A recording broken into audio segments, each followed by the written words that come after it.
you're dead. Dead is just a word. El 17 de octubre. It's the grabber. She came to me in my dream. De la película que no dejará audiencias dormir. What do you think happens when you die in a dream? It's time to find out. Ethan Hawke. I'm not afraid of you. You should be. Black Phone 2. Cines el 17 de octubre. Clasificada R. Menores de 17 años no permitidos sin un padre.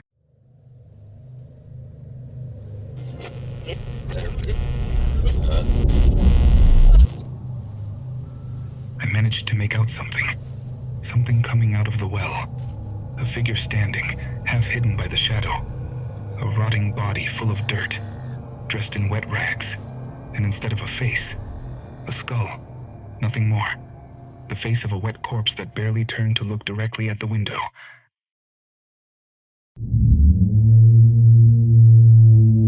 Very, very, very good evening, my dear Tales of the Night community. It's a pleasure to be able to welcome you here once again to bring you the following selection of stories that will bring us much closer to our grandfathers and grandmothers.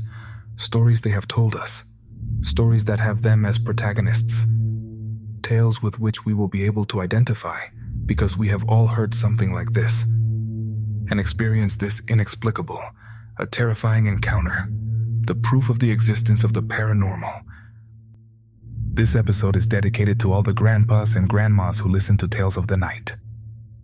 And also, I'm going to ask you who are listening. If you have the privilege of having your grandparents alive, approach them. Ask them to tell you a story, because here you are listening to a podcast. And it's very, very likely that they have a great story to tell you. Don't waste that opportunity to listen to them. It's not forever, but as I always tell you, now is the time to turn off the light and let yourself go. You are now entering the following Tales of the Night.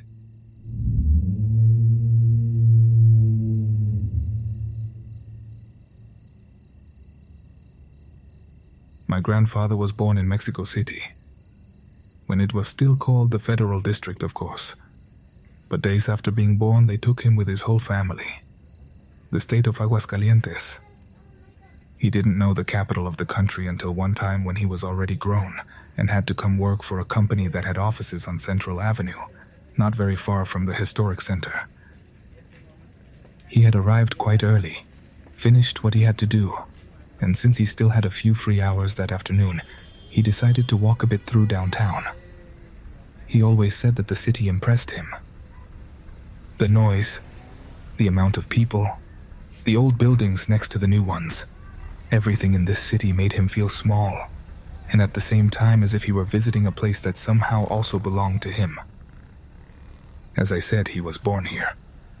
But his parents took him when he was just a baby to Aguascalientes. And until that moment, he kept saying that walking through those streets, he felt a strange nostalgia. The nostalgia of a life he didn't live. That day he went to eat at a simple restaurant. He ordered a main course and a beer, then another and then another. He never liked alcohol, but those three made him quite happy, in good spirits. Well, happy and a little brave, because although he had a dread of heights, the idea got into his head to go up to the Latin American Tower to the viewpoint, that imposing tower that can be seen from much of the city, and that back then must have been even more impressive, because it wasn't full of skyscrapers like now. He said his legs were trembling when he got on the elevator, and even more so when he came out to the viewpoint. But when he looked out, when he saw from above that immense city lighting up little by little as it got dark, he felt it was worth the fear.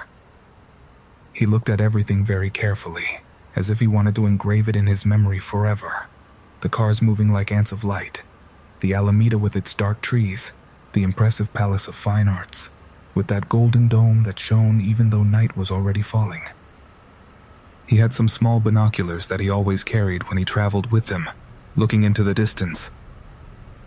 He saw people going in and out of the subway. He saw vendors picking up their stalls. He saw how life went on, even though it was night. And in the middle of that nostalgia, he saw something he couldn't explain. On top of the Palace of Fine Arts, something was moving. At first he thought it was a shadow, an illusion, but when he focused with the binoculars, he saw it more clearly. A black figure, tall, very tall, as if it measured about 2.5 meters, standing right on the highest part of that roof. He said it reminded him of a gargoyle like those he had seen in photographs of buildings in France, but with extended wings. At first he thought it was a golden moon or something like that, some strange object, but then the figure moved. It flexed its legs as if getting comfortable, and then it extended its wings even more. They were enormous. My grandfather froze but couldn't stop looking, and that thing just looked down, at the cars or at the people, as if observing them. Suddenly, as if it had felt his gaze, that thing lifted its head and looked directly at him, at my grandfather. My grandpa always said he didn't know what he felt at that moment. It wasn't exactly fear, but there was an emptiness in his stomach, a premonition. The creature looked at him for a few seconds that seemed eternal, and then with a jump, extended its wings and launched itself toward the Alameda. It passed grazing the treetops until it was lost in the darkness in the distance. My grandfather took off the binoculars abruptly. He went down from the viewpoint with his heart racing. He didn't tell anyone. No one else seemed to have noticed that. He walked back to the hotel. He tried to convince himself that it had been his imagination, that maybe it had only been a huge bird, that fear and darkness had made him confused. The next morning, he got up very early, asked for a taxi to the station, took his bus, and started his return to Aguascalientes. It was the morning of September 19th, 1985. That same day, barely an hour later, at 7:19, an earthquake devastated Mexico City. My grandfather noticed some movement, people very scared at the Hidalgo station during a break. Later, he saw it on the news and was silent, as if he couldn't believe it. That enormous tragedy almost happened to him. He always thought that one thing had no relation to the other. On one hand, what he had seen at the viewpoint was one of many strange things that could inhabit the city. On the other hand, the earthquake was a natural phenomenon, something no one could foresee. But years later, one night when he was watching television, they showed a movie called The Messenger of Darkness. The exact translation of the original title would be The Mothman Prophecies. At first it caught his attention, but he thought it was a made-up story. When it ended, he knew it was based on real events. In a town in the United States where people claim to have seen a similar being, a winged creature that appeared before great tragedies. Since then, my grandfather began to think that what he saw that night was not a gargoyle or a strange bird, but the Mothman. Last year, when I came to live in Mexico City, the only thing my grandpa said to me when saying goodbye was, "If you ever get to see it, at that moment, grab your things and come back to Aguascalientes." He said it very seriously, and although he says he has overcome it, I know he's still afraid of that memory. My grandfather only once told me the way his father disappeared, a story that my mom had once told me in very broad strokes, but she told me it wasn't her place to tell me. It was a calm afternoon after eating. We were in the patio.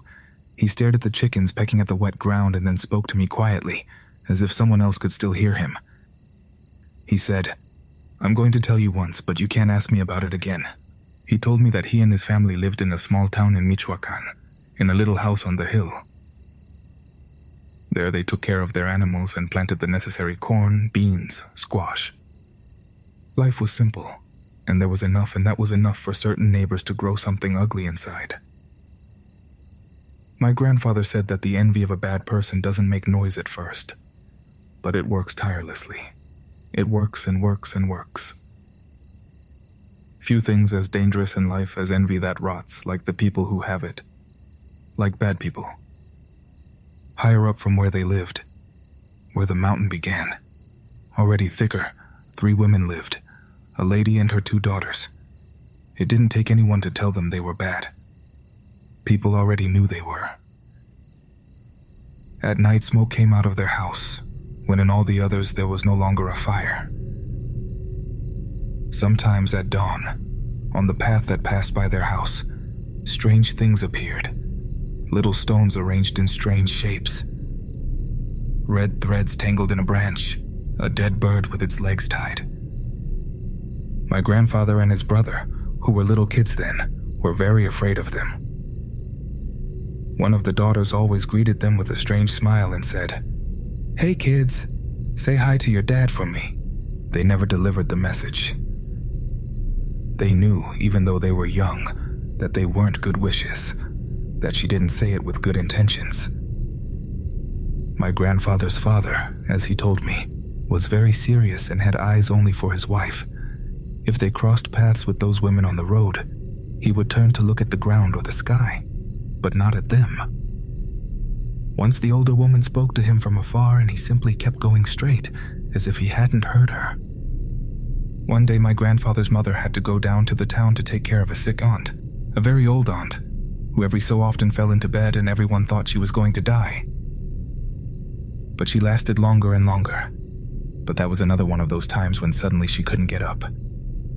Being right there at the aunt's house, their mother made them food, and before it got dark she told the children to take a plate up to their house, to take it to their father, and the two went up happy because they always liked to be useful. There goes my grandfather with his little brother, very short for his age but always stuck to him. When they were arriving at their house, they saw all the women coming out of there, in a hurry from their house, as if they had been frightened when they saw them. The two brothers looked at each other and quickened their pace. Inside their house, they found their father sitting on the bench, staring at nothing. His mouth was open, and his eyes didn't blink. The other woman, one of the daughters, the one who always greeted them, was standing next to him, putting into his mouth a broth that smelled of meat with herbs. "Wait," she told them. "I'm almost done." My grandfather said that the laugh that came out of that woman was what made the anger stronger than the fear they had of them. They lunged at her and pulled her out. The woman laughed quietly, as if nothing. And my grandfather had the smell engraved in his memory. Smoke. Epazote. Something very sweet. The little brothers stayed next to their father, talking to him, trying to make him react, and my grandfather ran downhill to look for his mother. At the aunt's house, and between the breath of remedies and the murmur of the neighbors, he managed to tell them when he caught his breath. The aunt grabbed his mother's arm and asked her not to get involved with those women without anything good coming out of it. Even so, they went up, the two of them. Yes, even the sick aunt with him behind. The other neighbors were afraid to go. They found Dad with a very high fever. He was burning. He didn't eat. He didn't respond. In the town there was no doctor, so on the third day that he remained the same, not improving. The mother decided to go look for one on the morning truck. My grandpa insisted on accompanying her to the stop and then ran back to the house. When he arrived, his little brother was crying. He told him that their father had gotten up and had left without speaking, without saying anything to him. As if he didn't do it, with white eyes. He tried to stop him but couldn't and hung onto his leg. But it wasn't enough. "Where did he go?" asked my grandfather, and his little brother pointed up toward the house of the three women. My grandfather ran the way you run when you don't even feel your body anymore. And he saw him in the distance, still his father climbing the path as if they were calling him straight, without looking to the sides. He managed to see him in the distance arrive at that house, and someone opened the door for him, and then closed it behind him. But he didn't see who. It was as if the door had opened by itself. My grandfather arrived many breaths late. He knocked on the door with his fist, then with both hands. Then he kicked it. He screamed, and nothing. The little brother had gone down to the town to notify. Right there in front of the house, my grandfather was still there when the sick aunt and everything arrived. And two policemen with machetes and pistols pushed the door and checked the house. The room, the kitchen, the bench. They opened a trunk, hit the floor with the edge of the machete, put their hands behind the stove, and there was no one. My grandfather noticed the stove. There were warm coals, a plate turned over with remains of broth. The bed had a wrinkled sheet, as if someone had just sat there. Hours later, already in the afternoon, when his mother finally returned with the doctor, my grandfather went out to meet her on the road. He didn't know what words he used to tell her what had happened. And the four of them went up, to that house on the hill. The mother didn't wait for them. She ran to that door, pushed it, and stood still inside. The doctor looked in behind. The aunt put her hand to her mouth. My grandfather went back in. The house was empty, but not empty like before, like when someone left. Not like in the morning. It was empty, in a different way. Inside there was dirt, dry mud in the corners, cobwebs on the frames. The same walls, but as if they had been abandoned for a long time. There was no stove, there was no bed, even the floor creaked differently. The wind moved a leaf across the floor, and my grandfather said that the worst thing wasn't not finding his father, but realizing that there was also no place to look for him. As if from one moment to another, they had erased not only those women, but their trace. They searched for entire days between ravines and paths. The policemen went from promising to find him to just shrugging their shoulders when my grandmother's mother went to ask. Some neighbors swore they had seen shadows in the mountain. Others preferred not to speak. My grandfather's mother then put on her black shawl, one she never took off again and never went back up to that house on the hill. When my grandpa finished telling me, he was silent. He told me that they never saw his father again, nor the three women, that the house up there, if one asked. They told them yes, that it was still there, but nobody knows exactly where it is. They forgot it over the years. They took him away with a broth. My dad said at the end, like someone repeating something they don't understand. And then he just asked me to serve him another cup of coffee, without giving me time to ask anything. I didn't want to ask anything more either. He never brought up the subject again. I know this is a horror story, and at the same time it's very sad. But that afternoon, when he told me, is one of the most present in my grandfather's memory. May he rest in peace.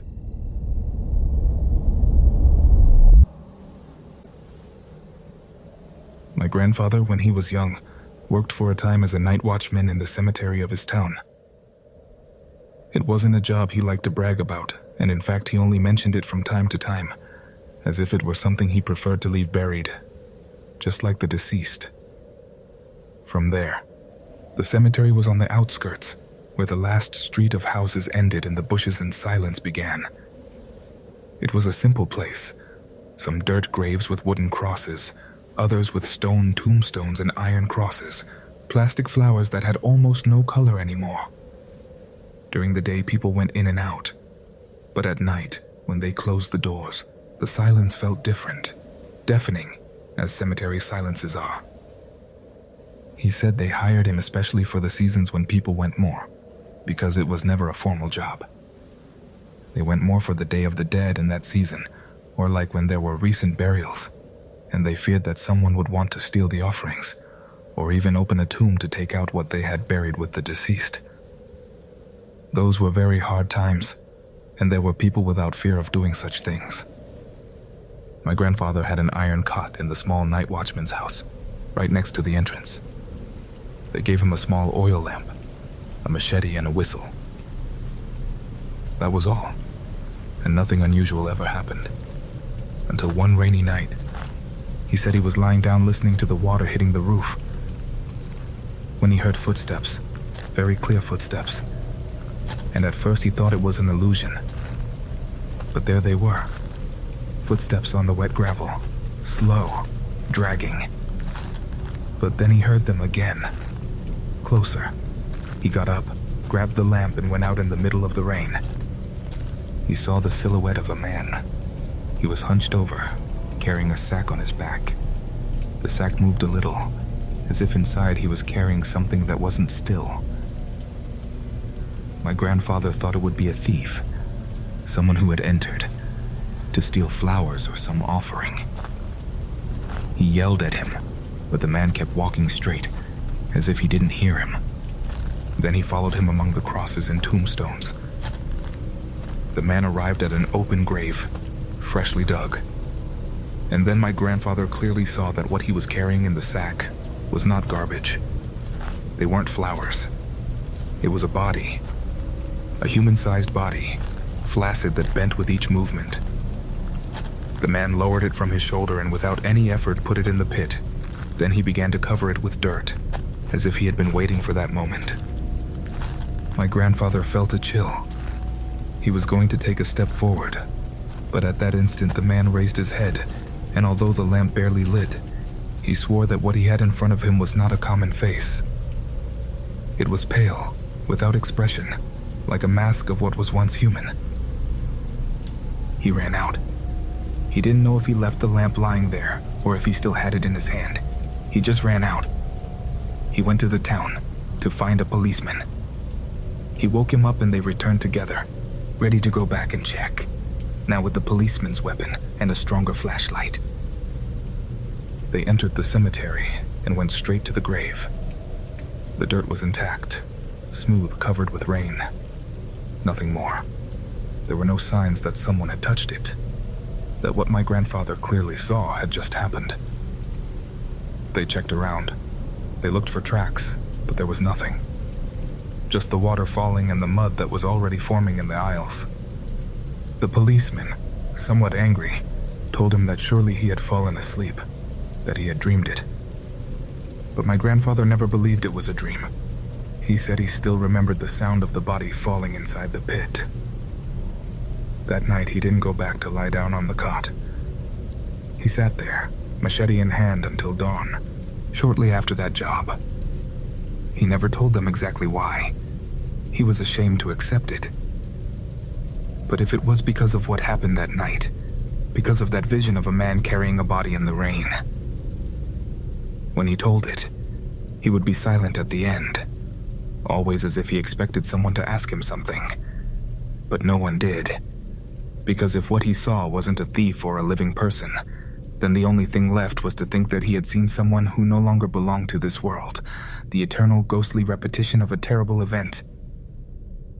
Thank you for staying here, community, for having made it to this point. Remember that casual viewers don't make it here. They are those who are already part of the community, or those who are listening to us for the first time. And here, right here, they realize that they belong.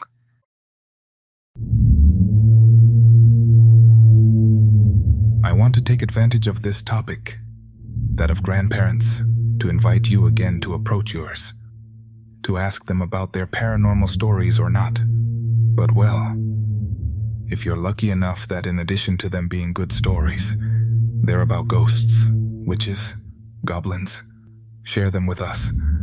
Let's give the opportunity to leave them here for posterity, to live forever. Remember that Tales of the Night is bigger than me. It's bigger than us, that at some point we won't be here anymore. But other generations at some point will encounter our stories, your stories, and through them, we will continue to exist.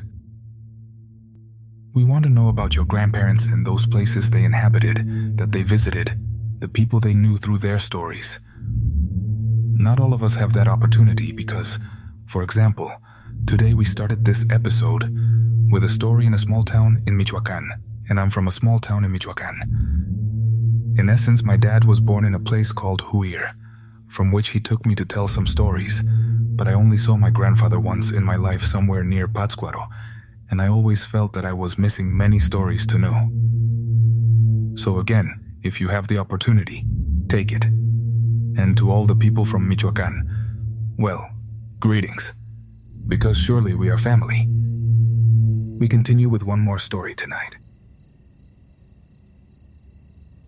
My grandfather said that when he was young, he lived for a time with one of his aunts in an adobe house in the mountains. It was a humble but large place, surrounded by trees and planting plots. He had chickens, a donkey, a small garden, and in the middle of the patio, almost in line between the house and the little bathroom with a tin roof, there was a well. That well was used for everything, to fill the water jugs, to wash clothes, even to draw water to bathe the animals. But it caused my grandmother an uneasiness she couldn't explain. She said that since she was a child it seemed too deep, too dark to her, as if it had no bottom, even if the sun was at its highest. One would look in and barely see a black reflection, as if below there was no water, but a void, and she never dared to pass by it at night. If for some reason she had to go out to the bathroom at dawn, she would run with her gaze up high, without turning, feeling at her back the open hole. That's why she always preferred to hold it in. The first time she heard it was on a new moon night, when the patio was completely dark. She had stayed awake reading with an oil lamp. The first time she heard it was on a new moon night, when the patio was completely dark. She had stayed awake reading with an oil lamp around midnight. She heard her name. At first she thought it had been a dream, a trick of tiredness, but the voice came back clearer. She said that at that instant her skin crawled. She recognized that voice. It was her mother's voice, who had died 5 years earlier. Her heart pounded in her chest. She got up slowly and approached the window. Outside nothing moved, not even the trees. And then, Julio. Hear it. Firmer. Closer. Come with me. There was no doubt. It was her mother's voice. The same intonation. The same way of calling her. That night she didn't dare to look. She closed her eyes and prayed until dawn. But from then on, afterward, every night, at the same time, the voice returned, always coming from the well. Always with the same call. Julia, come out and accompany me. Weeks passed, fear mixed with curiosity, with an impossible need to explain, until one day she couldn't anymore. One day she opened the window. She saw her sitting on the edge of the well, with her back to her. There was a woman. She was wearing the same dress her mother wore in life, the only one she clearly remembered. Also the dress they buried her in, blue with white flowers. Except now it was soaked, stuck to the body, as if she had just come out of the water. She didn't move. She didn't even seem to breathe. But the voice continued as if it didn't come from her. Come with me. Accompany me. My grandmother closed the curtain abruptly. She made sure the bar was properly set on the door. She ran to the bed and covered her face with the blanket. She said that even the smell of dampness got into the room, as if someone had brought up water from the well and simply emptied it there. Since then, the voice was no longer heard only from inside the well. Every night it was heard outside. Every night it seemed to be closer. First in the patio, around the well. Then, in the hallway, as if the woman had come out and was walking around the house. My grandmother learned to never answer, to close her eyes, pretend to be asleep, even though she heard the call over and over again. Until one night she heard it right at the door. The voice no longer asked. It ordered, "Accompany me first." And then she heard the squeak in the lock, the soft knocks of someone testing the lock, and from fear, she screamed. She screamed like she had never done before and woke up her aunt. The older woman got up in a bad mood, thinking they were nightmares, but when she approached the window and looked out, she disappeared. The anger disappeared. She also made sure the door was locked with a key. She took her niece to bed. It cost her. She covered her and then lay down with her. They stayed together, trembling all night. Time later, much time later, her aunt confessed to my grandmother that that night she had seen something terrible, and not exactly the same thing as her. That at the edge of the patio, she managed to make out something impossible. A figure standing, half hidden by the shadow. A rotting body full of dirt, dressed in wet rags instead of a face. Almost a wet skull that turned to look at her just before running toward the well. The creature threw itself inside, as if the darkness had swallowed it. The next morning, a nephew went down with a rope and a bucket to check. He found nothing but water. No body, no garment. Nothing strange. But even so, the aunt ordered the well to be covered. She preferred to be without water rather than continue hearing that voice, to get out of there before seeing again the woman who came out of the well who wanted to take her niece. The years passed. My grandmother grew up, got married, and left the town. Her aunt died, and the lands were abandoned until a relative took advantage to use them. Much time later, when that relative died, the children wanted to put the land in their name, but they discovered that in the original will, the only heir was my grandmother. Her aunt had left it to her, and that's how she returned. That's how we came to know that place. I remember very well the first time I went. The adobe house was still standing, although half the roof had already come down. The patio was covered with tall grass, and in the center, covered only with some old boards, the well remained, but open in use. My dad renovated the house, made it very nice, and left the well there. My grandfather distributed the planting lands among the relatives who needed them most, those who had worked them for years. But that house, that one he left to me. And although she never spoke again about what happened until her last days, she repeated the same warning to the whole family. If ever, after I die, you hear me calling you at night from the well, it's not me. I swear it won't be me. And so we end this special episode dedicated to our grandfathers and grandmothers. Those voices that one way or another continue to accompany us, sometimes to tell us a story over a warm coffee, and sometimes to speak to us from the darkness of a well, from an abandoned house on the hill, or from a cemetery in the rain. I want you to think about your own grandfather, your own grandmother. Maybe they're no longer with you. Maybe they are, but I assure you that at some point they had a story to tell. And those stories, those memories, are what keep us here, what keep us alive. Here in Tales we say a lot that fear is shared, that fear also unites, and tonight we confirm it.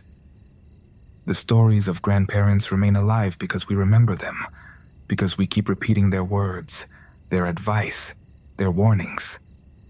So, once again, if you still have the fortune of having them, approach them and listen to them.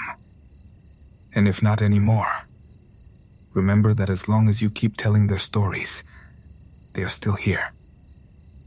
We'll listen to each other next time, community. For now, turn off the light. Try to sleep peacefully. And remember, there are voices that call at night, but they are not always what they seem. If ever, after I die, you hear me calling you at night, I don't know. I swear to you it won't be me.